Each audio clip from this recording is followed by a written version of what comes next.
Voilà, chers compatriotes, ici les camarades Zoro Bilel Ingeta, Solarien. Depuis la cloison de Berlin qu'on appelle la République à démocratiser du Congo, avec son nom de naissance, État indépendant du Congo, zone de libre-échange, propriété privée de Léon II. Je suis là aujourd'hui, devant vous, avec la plus profonde humilité, chers camarades compatriotes, afin que nous puissions parler de ces drapeaux qui se trouvent derrière moi. Ces drapeaux que nous appelons les flambeaux sacrés, afin que nous puissions parler de l'État indépendant du Congo, de l'Association internationale africaine et surtout de la République à démocratiser du Congo. Sur la toile, nous avons une hyperinflation des spécialistes, une hyperinflation, je voulais dire, de ceux qui prétendent savoir. Mais en réalité, lorsque vous rentrez dans la profondeur des questions qui sont mises sur les tables, vous vous rendez compte que ces gens-là, ils ne sont que des charlatans et qui viennent s'amuser devant la toile, c'est frotter les nombrils parce que TikTok, les réseaux sociaux, permet à ce que les gens qui en aucun moment de leur vie avaient imaginé qu'ils seraient entendus, écoutés par des centaines, voire des milliers de personnes. Il y a encore quelques jours, nous avons vu notre jeune frère, Christian Malanga, agir à Kinshasa, dans les palais de la nation, en direct sur sa page Facebook et réclamer à haute voix la chute du pouvoir de Félix Tshisekedi et appeler les peuples congolais à s'aligner, à venir avec lui pour affranchir, libérer ces pays-là. Et surtout, dire à haute voix qu'ils sont dans son groupe du New Zaïre, les nouveaux Zaïre. C'est que continuer à aventurier au ya politique, donc ça est l'autre côté. Vous avez pas zobaté qui va tâter au bâtiment d'Abino, au Boya, dans ce cours na bango. Vous n'avez pas coquille. Vous avez coquille sur ma soda, tout en Moussamboka Oyo, qui ne chasse les airs pour quoi, et ça n'a pas qu'on a biso. Ok, soda, on y a ce temps aussi dans le monde qui contre le peuple Oyo, à ça a bisoté.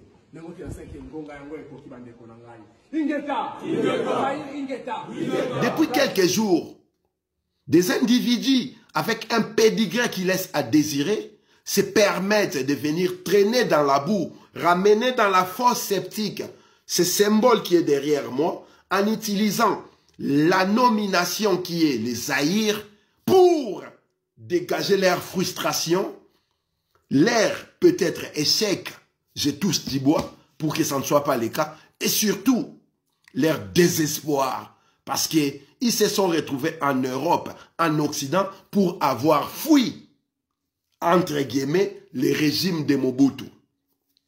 De prime abord, je vais clarifier, chers compatriotes, le drapeau qui est derrière moi n'est en aucun cas le drapeau de Mobutu et encore moins celui du mouvement populaire de la révolution. Que les choses soient claires. L'auteur de ce drapeau s'appelle Kondebila. Et je suis mieux placé de parler de cet auteur-là parce que ce fut mon oncle, paix à son âme. Lorsque, chers compatriotes, chers camarades, chers frères, vous n'avez pas la conscience, encore moins la connaissance du ou des symboles que vous brandissez, ne vous hasardez pas à venir parler, à venir professer sur des choses que vous ne maîtrisez en aucun cas.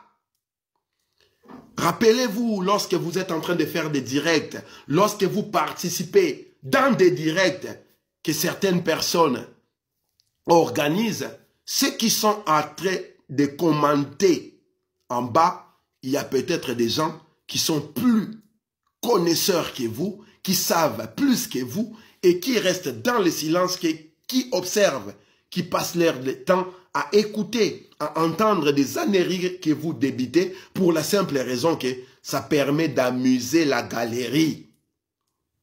Vous ne pouvez pas vous lever un bon matin, venir dire aux Congolais, ces drapeaux c'est Mobutu, ces drapeaux c'est les génocides au Congo, ces drapeaux a apporté tous les malheurs que nous connaissons chez nous, ces drapeaux, etc., etc. Tous les superlatifs déconcertants pour éteindre la flamme sacrée qui brûle à travers les cercles du soleil. Ça ne marchera jamais. Vous devez vous rappeler que nous, les enfants de la prophétie, Banayabilaka, à Congomani, nous sommes là, debout, dressés comme la lance de Vitakanga. Et nous allons en finir avec l'impérialisme et leurs avatars qu'ils ont créés sur nos territoires à travers leurs camps de concentration spirituelle et leurs institutions de conditionnement idéologique qu'ils ont appelé des écoles, des universités, des églises, des mosquées, des synagogues, des temples, des groupes de prière. Nous sommes là et nous allons faire ce travail méticuleusement.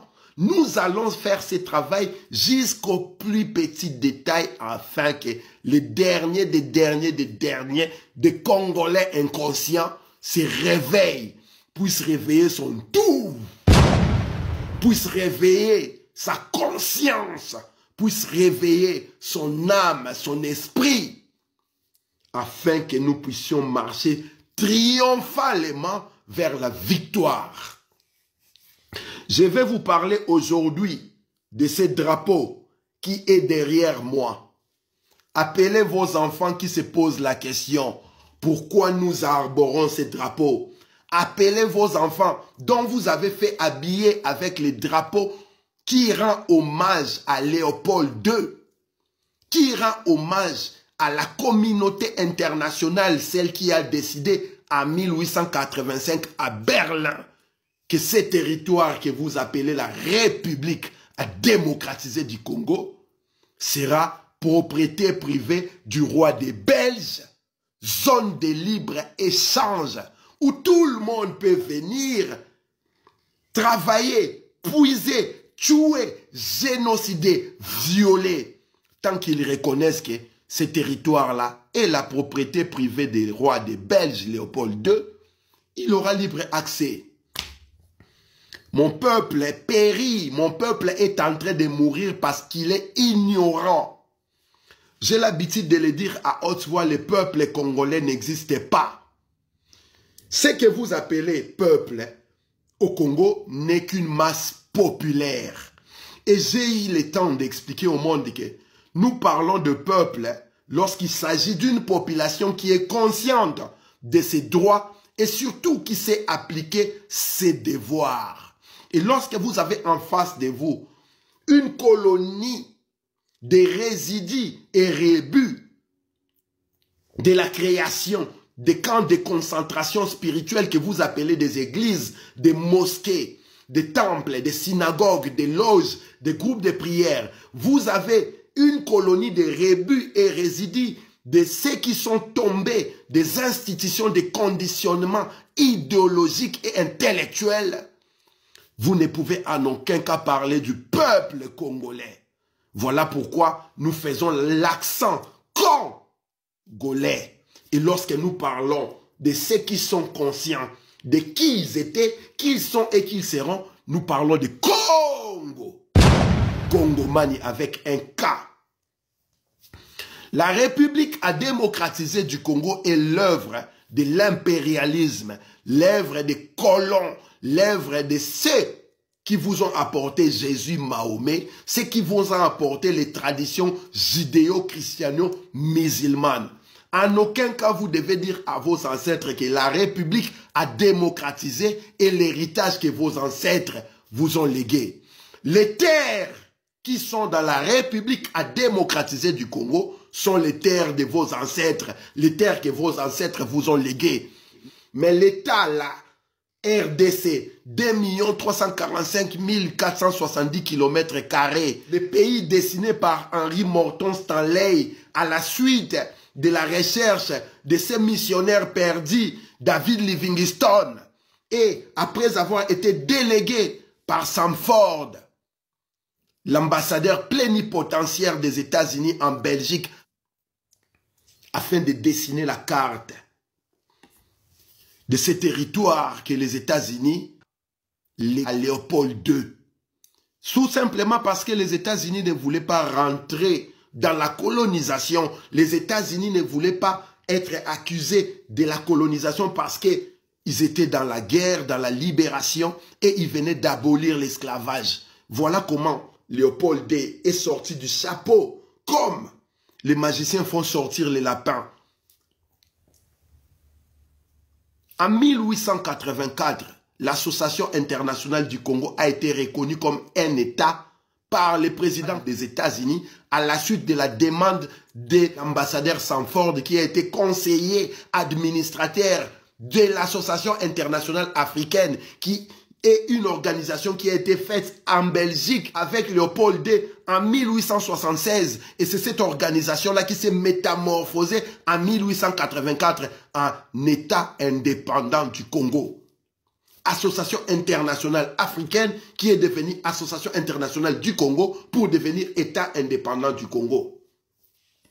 Mes frères et mes sœurs, lorsque vous ne connaissez pas votre histoire, vous allez la subir à nouveau.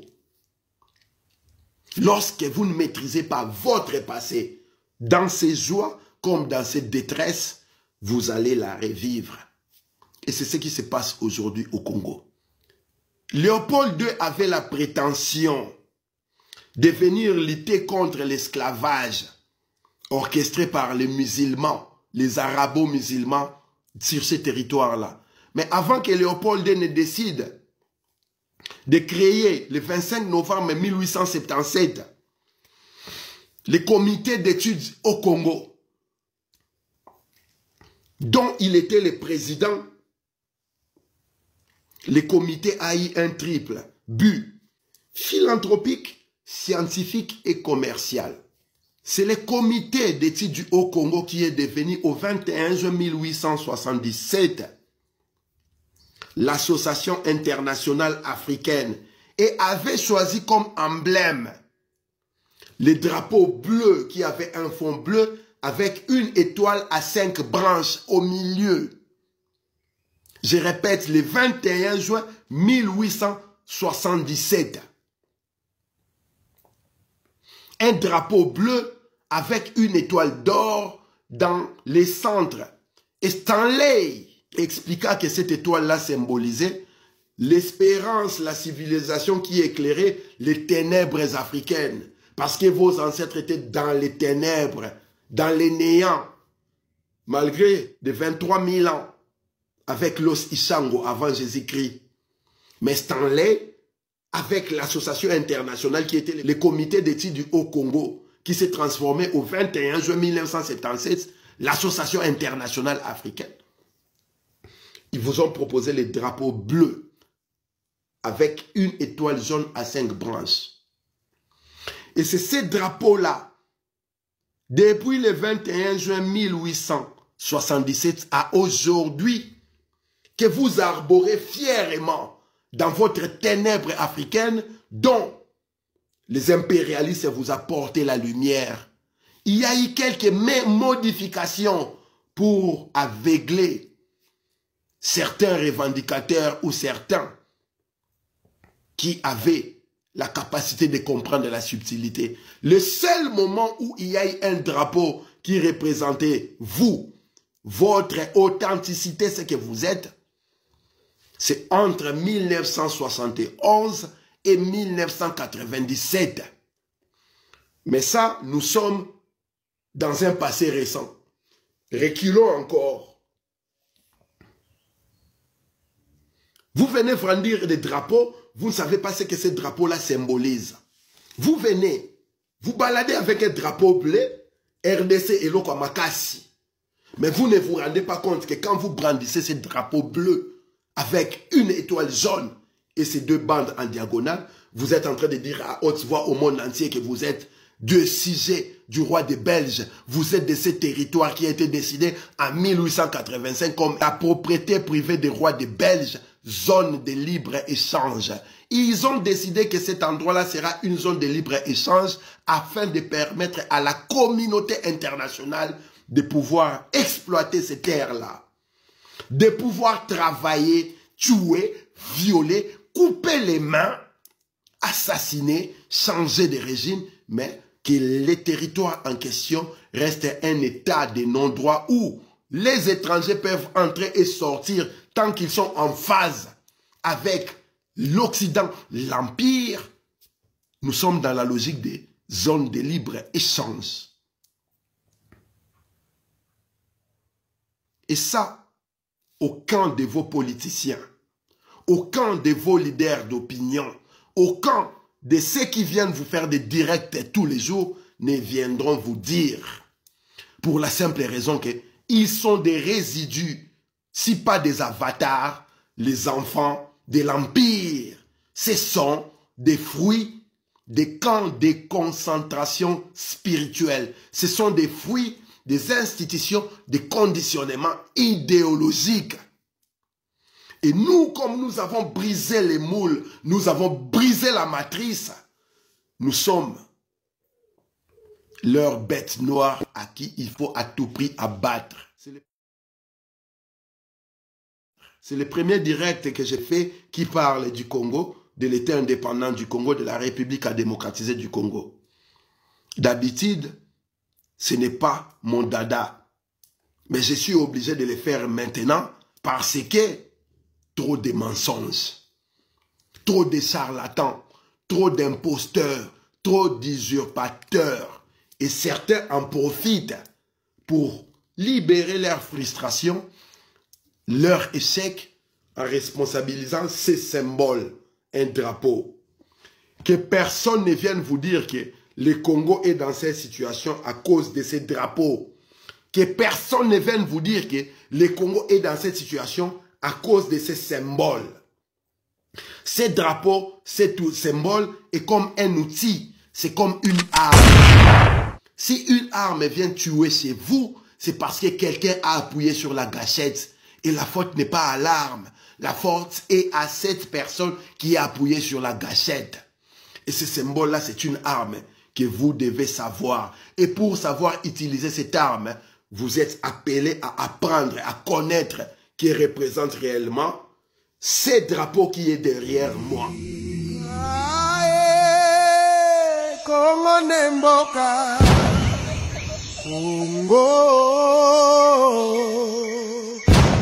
Mboka ya Bangkoko, mboka ngo mokengeli nkoi, mboka ngo mokengeli leopard.